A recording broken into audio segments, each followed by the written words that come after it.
मसँग रिस नमान मलाई मनाउन आउँदैन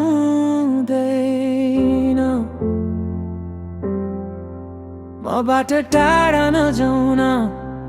मायाले फर्काएर बोलाउन आउँदैन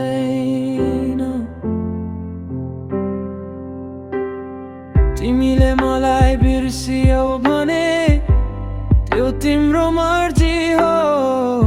तर म के गरौँ भन मलाई बिर्सिनै आउँदैन म चुप छु भनेर नसोच यो चुप्पी नै मेरो आवाज हो सबैसँग रिसाएको छु म यदि जिन्दगी नै मसँग रिसायो भने हो यदि चुप्पी मेरो आवाज बन्यो भने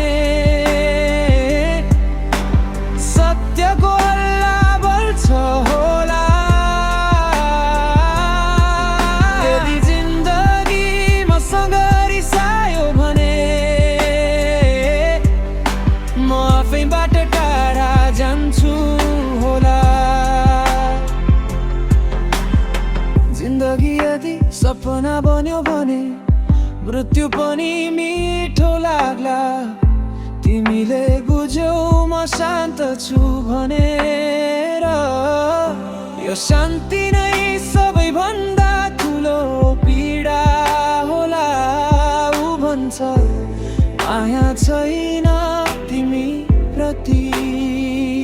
म भन्छु यदि त्यो बेहिसाब भयो भने सोचेको थिए तिमी फर्कियौ भनेर फेरि तिम्रो याद आयो भने कति लेखे आफैमाथि पीडा नै मेरो किताब बन्यो तिम्रो अगाडि हाँसेको थिए तिमी पछि यही आँखा रोयो यदि चुप्पी नै मेरो आवाज बन्यो भने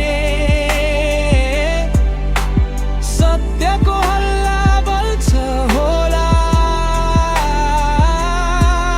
यदि जिन्दगी मसँग रिसायो भने म आफैबाट टाढा जान्छु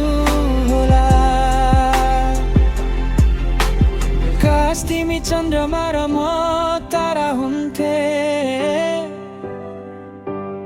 आकाशमै हाम्रो आसियाना हुन्थ्यो मानिसहरूले टाढाबाट हेर्थे नजिकबाट हेर्ने हक केवल मेरो हुन्थ्यो कसैलाई